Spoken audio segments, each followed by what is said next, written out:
अगला जो आंदोलन का पहलू है जिसका हम अध्ययन करने जा रहे हैं वो है नारी गरिमा आंदोलन।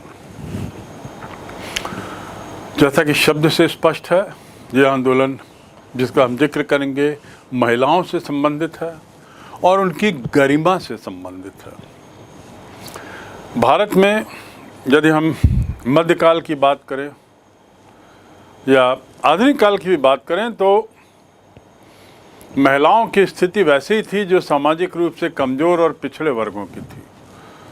महिलाओं को सामाजिक दृष्टि से पिछड़े वर्ग की श्रेणी में ही हम डाल सकते हैं, कमज़ोर वर्ग की श्रेणी में ही हम डाल सकते हैं भारत में, खासकर मध्यकाल और आधुनिक काल में। जो भारत का पुनर्जागरण का काल है, जिसका प्रारंभ हम राजा राम मोहन रॉय के ब्रह्म समाज के बैनर तले हुए आंदोलन से कर सकते हैं। तो आपने ध्यान सुना होगा, मैंने जिक्र किया था कि राजा राम मोहन रॉय ने सतत रूप से महिलाओं के उद्धार का प्रयास किया। उनके आंदोलन के, उनके ब्रह्म समाज के जो बहुत से आयाम थे, बहुत से जो उद्देश्य थे, उनमें से अधिकतर उद्देश्यों के पीछे महिला उद्धार था। और महिला उद्धार से उनका तात्पर्य था महिलाओं की गरिमा को पुरुषों के समकक्ष लाना, पुरुषों के बराबर लाना। और उसी तारतम्य में उन्होंने सती प्रथा का विरोध, बाल विवाह का विरोध और विधवा विवाह का प्रबल समर्थन आदि आदि कदम उठाए थे, आदि आदि का प्रबल समर्थन किया था और सरकार पर दबाव बनाया था, अंग्रेज सरकार पर, इस संबंध में कानून बनाने के लिए। भारतीय पुनर्जागरण के काल में महिलाओं के सुधार के लिए बड़े प्रयास हुए और तो उस काल में जो प्रयास हुए, ये भले ही उस काल में तात्कालिक परिस्थितियों में, तात्कालिक कारणों से उतनी सफलता अर्जित नहीं कर सके होंगे, ये प्रयास उतनी सफलता नहीं पा सके होंगे, पर निश्चित रूप से आने वाले वर्षों में महिलाओं की स्थिति में सुधार के लिए इन्होंने मार्ग प्रशस्त किया, इन्होंने रास्ता बनाया और रास्ता दिखलाया। राजा राम मोहन रॉय के प्रयास, स्वामी दयानंद सरस्वती के प्रयास, आत्माराम पांडुरंग जी के प्रयास, ये सब प्रयास व्यर्थ नहीं गए। एक रास्ता दिखा, एक दिशा में महिला सुधार आंदोलन अग्रसर होता चला गया। भारत राष्ट्र के निर्माण के साथ साथ भारतीय नारी की छवि भी नए तरीके से परिभाषित होने लगी। भारत राष्ट्र के निर्माण के साथ साथ भारतीय नारी की छवि ये भी नए तरीके से परिभाषित होने लगी। नव जागरण काल में सुधारवादी आंदोलन की जो लहर आई थी, इसमें स्त्रियों की स्थिति को लेकर बहुत से नए लोग सामने आते हैं। कई महिला सुधारक भी सामने आई। उन महिला सुधारकों में यदि हम नाम लें तो इस नव जागरण काल में सावित्रीबाई फुले, पंडित रमाबाई, स्वर्ण कुमारी देवी आदि आदि कुछ नाम सामने आते हैं। ज्योतिबा फुले की पत्नी थी सावित्रीबाई फुले, महाराष्ट्र में। ज्योतिबा फुले स्वयं एक प्रसिद्ध समाज सुधारक थे, उनकी पत्नी भी उनसे कुछ कम नहीं थी।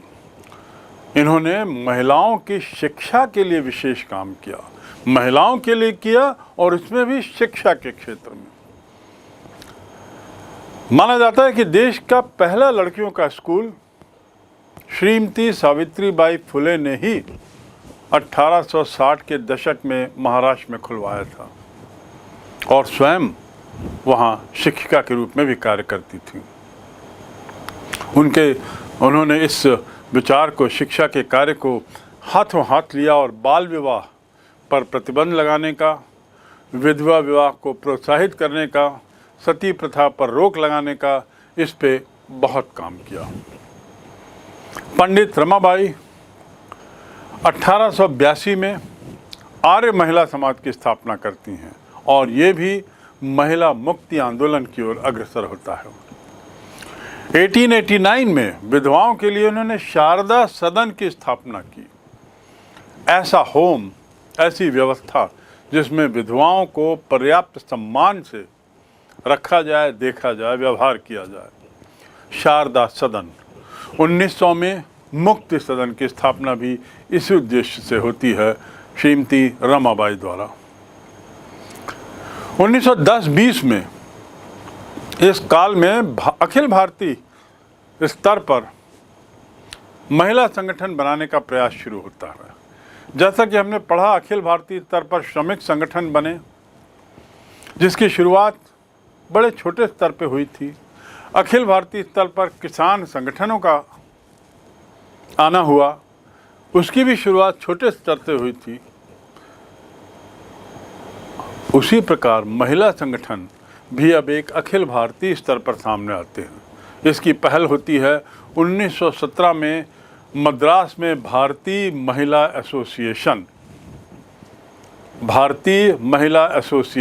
1917। 1926 में अखिल भारतीय महिला सम्मेलन की स्थापना। और स्वतंत्रता आंदोलन की बात करें तो स्वतंत्रता आंदोलन में जो महिलाएं थीं, जिन्होंने बड़ा महत्वपूर्ण काम किया, बहुत महत्वपूर्ण भूमिका निभाई, उन्होंने नारी गरिमा आंदोलनों में भी उतनी ही सक्रिय भूमिका निभाई। दूसरे शब्दों में हम कह सकते हैं कि नारी गरिमा आंदोलन से जुड़ी हुई महिलाओं ने राष्ट्रीय आंदोलन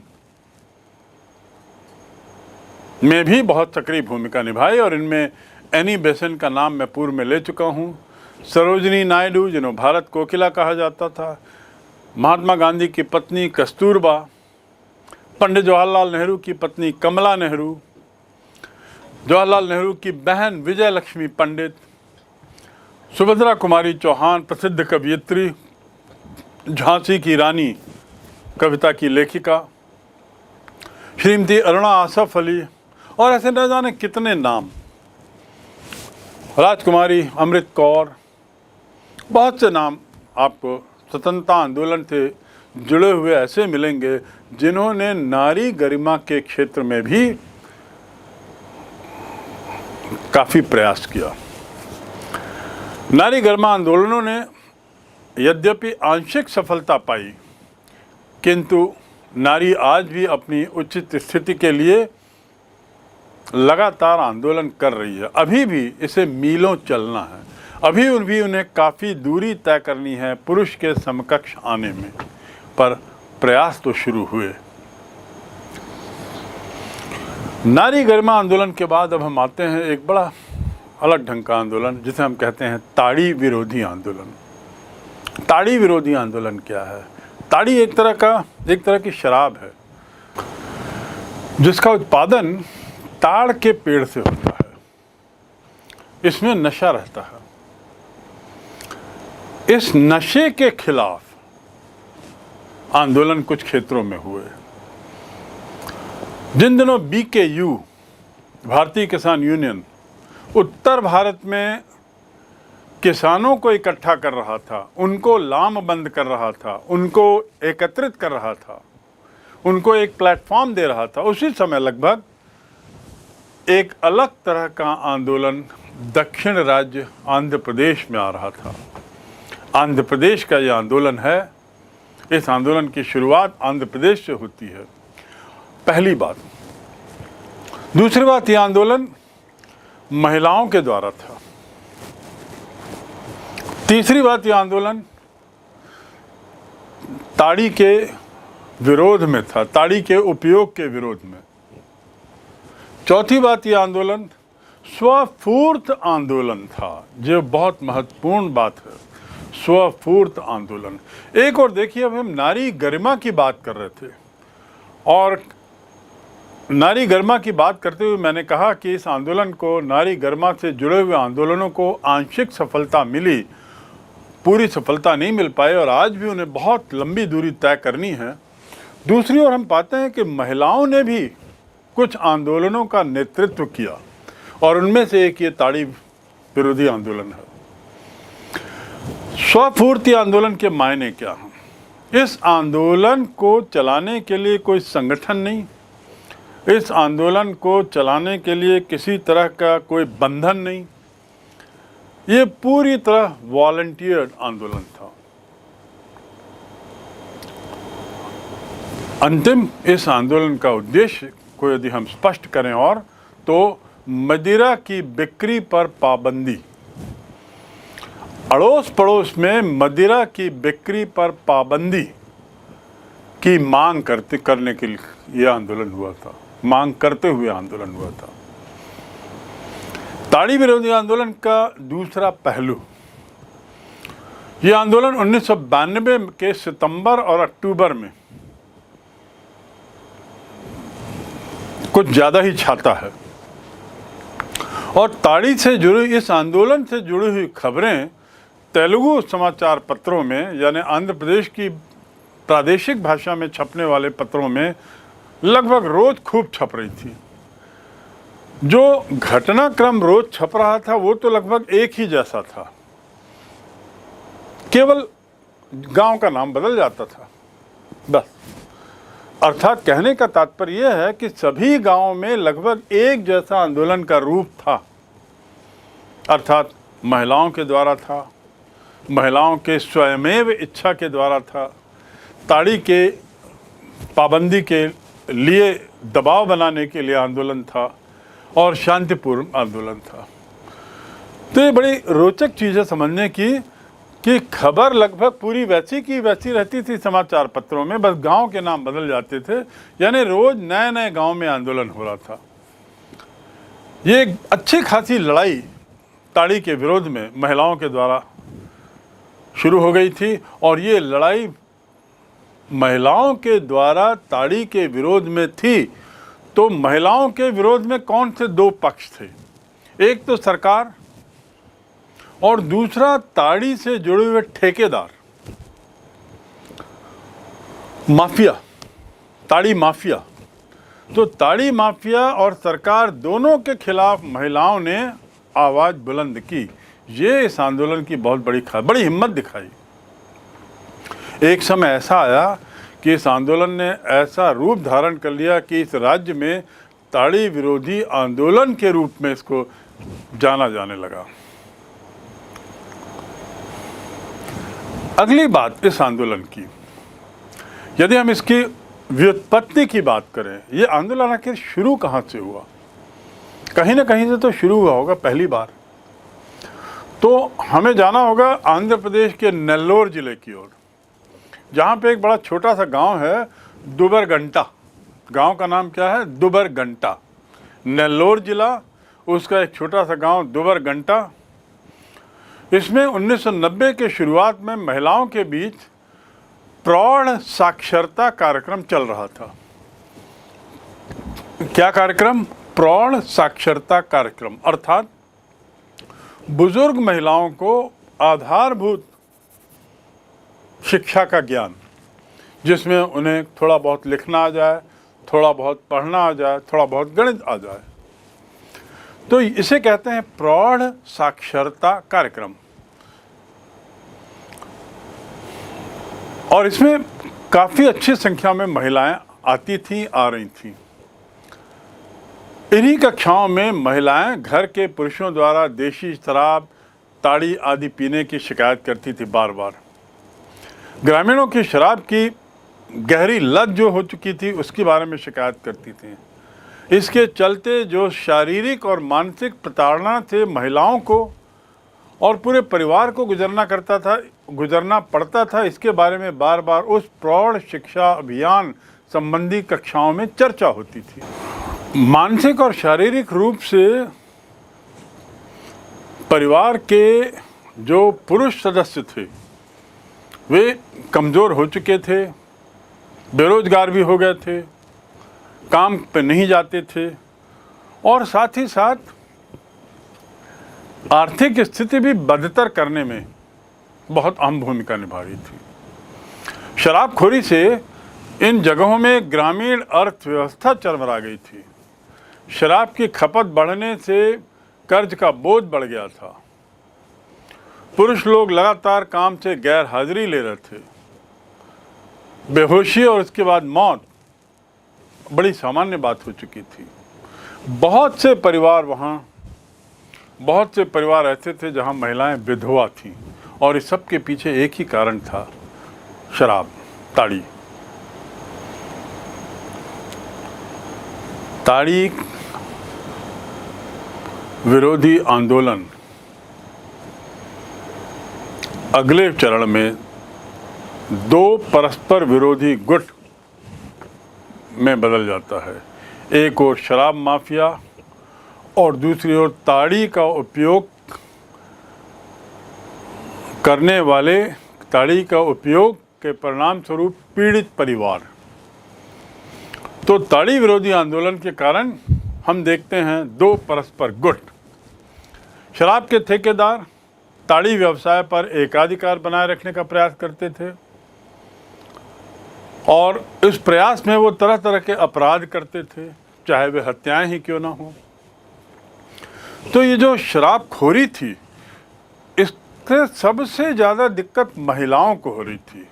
और महिलाओं को क्या दिक्कतें हो रही थी, इसका हम विस्तार से जिक्र अब कर चुके हैं। और इसीलिए इस आंदोलन का नेतृत्व, इस आंदोलन में सबसे ज़्यादा महिलाओं की भूमिका रही। परिवार को चला नहीं पा रही थी, अपने बाल बच्चों को पाल नहीं पा रही थी, अर्थव्यवस्था तो वैसे ही बिगड़ चली थी, तनाव, मारपीट का माहौल अलग बन चला था। घर के अंदर तनाव, घर के अंदर मारपीट, और अब तो ठेकेदारों के साथ भी उनका झगड़ा। तो महिलाओं की स्थिति बदस्तूर हो चुकी थी।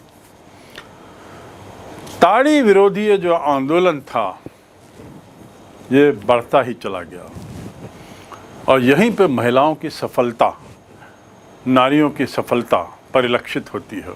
नेल्लोर की महिलाएं जो थी, उन्होंने बढ़ चढ़ के भाग लिया, स्वफूर्ति भाग लिया, बिना किसी चिंता के, शारीरिक अपमान की चिंता के, चाहे उनके परिवार के पुरुषों द्वारा या ठेकेदारों के माफिया द्वारा। उन्होंने इस ताड़ी विरोधी आंदोलन में प्रभावशाली भूमिका निभाई। वे ताड़ी के खिलाफ आगे आईं और शराब की दुकानों को बंद करने के लिए सड़क पर उतर आईं। ये खबर बड़ी तेज़ी से फैलती है और 5000 गांव की महिलाएं इस आंदोलन में सामने आ जाती हैं। प्रतिबंध संबंधी एक प्रस्ताव लेती हैं, इसे कलेक्टर को भेजा जाता है। ये सब नेल्लोर में हो रहा है, एक जिले में। वहाँ लगभग 4-5 हजार गाँव की महिलाएं एक प्रस्ताव बनाती हैं, हस्ताक्षर करती हैं और जिला कलेक्टर को भेजती हैं। परिणाम क्या होता है? दबाव इतना हो जाता है कि नेल्लोर जिले में ताड़ी की नीलामी जो होती थी, ताड़ी का ठेका जो देने की नीलामी होती थी, उस नीलामी की कार्रवाई को 17 बार कलेक्टर के द्वारा रद्द करना पड़ा। और यहीं पर इस आंदोलन की बहुत बड़ी सफलता थी। ये खबर जब रोज पेपर में आ रही थी, आग की तरह सब तरफ फैल रही थी। पूरे आंध्र प्रदेश में खबर फैलती गई। परिणाम क्या होता है कि ताड़ी विरोधी आंदोलन अब मात्र नेल्लोर तक सीमित न रह के अन्य क्षेत्रों में फैल जाता है। इसके साथ जैसे जैसे समय गुजरता गया, अनेक प्रबुद्ध लोग सामने आते हैं और ये पूरे आंदोलन का एक गहन अध्ययन प्रबुद्ध वर्ग द्वारा किया जाता है।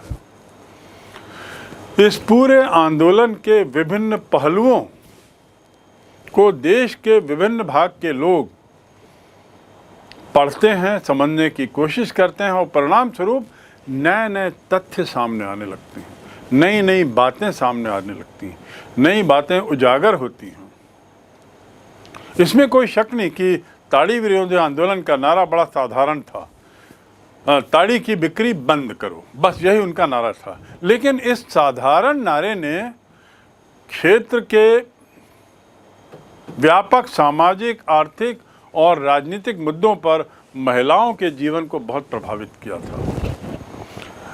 महिलाओं का ये नारा, ताड़ी बंद करो, ताड़ी की बिक्री बंद करो, दिखने में तो बड़ा सरल, लेकिन इसकी जो पहुंच थी इस नारे की, इस नारे का जो प्रभाव था, वो बड़ा अंदर तक था। ये किस तरह का आंदोलन था जिसने महिलाओं के जीवन को बहुत प्रभावित किया, बहुत गहरे तरीके से प्रभावित किया। उनमें आत्मविश्वास जगाया, उनमें इस बात की क्षमता का एहसास कराया कि वे यदि किसी चीज़ का विरोध करना चाहें तो उसमें सक्षम हैं, उसमें सफल हो सकती हैं। महिलाओं की गरिमा की यदि हम बात करें तो निश्चित रूप से महिलाओं ने नेल्लोर में ताड़ी विरोधी आंदोलन में अपनी महत्ता, अपनी वजूदियत को महसूस कराने में बहुत बड़ी भूमिका निभाई। इस आंदोलन ने पहली बार महिलाओं को घरेलू हिंसा जैसे जो निजी मामले थे उस पर बोलने का मौका दिया। ये जो प्रौढ़ शिक्षा अभियान था वो एक ऐसा मंच बन गया जहां पर महिलाएं अपनी बात उन्मुक्त तरीके से बोल सकती थीं और उनकी बातों को सुनने के लिए अब लोग उत्सुक थे। लोग उनके बातों के विभिन्न पहलुओं को समझने के लिए और उसका अध्ययन करने के लिए इन क्षेत्रों में जा जाकर लोग महिलाओं से संपर्क कर रहे थे। ये इस आंदोलन की सफलता का बहुत बड़ा कारण। ये बात दूसरी है, सवाल ये उठता है कि ताड़ी विरोधी आंदोलन कितना उद्देश्य को पाने में सफल हुआ, क्योंकि ऐसा कोई डेटा नहीं है जिसके आधार पे जाना जा सके कि इस आंदोलन के बाद नेल्लोर जिले में कम से कम इसकी खपत कितनी कम हुई। लेकिन इतना तय है कि इसने महिलाओं की शक्ति को, नारी शक्ति की अहमियत को लोगों को महसूस कराया। अगला आंदोलन नारी गरिमा के बाद ताड़ी विरोधी आंदोलन और उसके बाद हम मानते हैं जनजाति या आदिवासी आंदोलन। जनजाति आदिवासी आंदोलन सामान्यतः हम इसे कह सकते हैं एक तरीके का प्रवासी आंदोलन, जिन्हें एक क्षेत्र से दूसरे क्षेत्र भेज दिया जाता है या जो एक क्षेत्र से दूसरे क्षेत्र जाने के लिए विवश हो जाते हैं। जनजातियां या आदिवासी जिन्हें हम कहें वो दुनिया के लगभग सभी क्षेत्रों में हैं। आखिर जनजातियां या आदिवासी क्या हैं? किसी भी स्थान के मूल निवासी जो हजारों साल से पीढ़ी दर पीढ़ी उस स्थान पे रह रहे हैं, वहाँ जीवन यापन कर रहे हैं और पारंपरिक तरीके से रह रहे हैं। इन आदिवासियों की अपनी खुद की परंपराएं होती हैं, अपनी खुद की जीवन शैली होती है, अपने खुद की संस्कृति होती है और अपने खुद के धार्मिक विश्वास होते हैं। साथ ही इनका जो ढांचा होता है, अर्थव्यवस्था जो होती है, वो प्राचीन काल की होती है, आदिकालीन विशेषताओं के साथ जुड़ी होती हैं। किंतु ये विकास की मुख्य इकाई से पिछड़ने के कारण गरीब रह जाते हैं, पीड़ित जनसमूह के रूप में पीछे रह जाते हैं। क्योंकि ये लोग परंपरा से ज़्यादा जुड़े रहते हैं, परंपरावादिता इनकी जड़ में है। ये लोग नए विचार, नई सोच और विकास की नई मुख्य धारा में जुड़ना कतई पसंद नहीं करते। परिणाम क्या होता है कि ये लोग पीछे हो जाते हैं, पिछड़ जाते हैं, दूसरे शब्दों में गरीब रह जाते हैं। और यदि हम और से दूसरी भाषा में बोलें तो एक तरीके से पीड़ित समाज हो जाता है। आदिवासियों ने भी बाद में आत्मरक्षण के लिए अपने शोषकों के खिलाफ आंदोलन किया। ये लोग पीड़ित महसूस करते हैं, जब शोषित महसूस करते हैं, दूसरों की तुलना को में अपने को बहुत पीछे पाते हैं, तो फिर ये भी विद्रोह करते हैं। किसके खिलाफ? शोषकों के खिलाफ। क्यों? उनके द्वारा किए गए शोषण के विरोध में। यदि आदिवासी आंदोलन की बात करें तो 1882-85 और 1896 में मोपला विद्रोह हुआ था। 1873 का पवना विद्रोह, ये भारत के परिप्रेक्ष्य में, और 1917 में मणिपुर में थोडाई कुकियों का विद्रोह प्रसिद्ध है।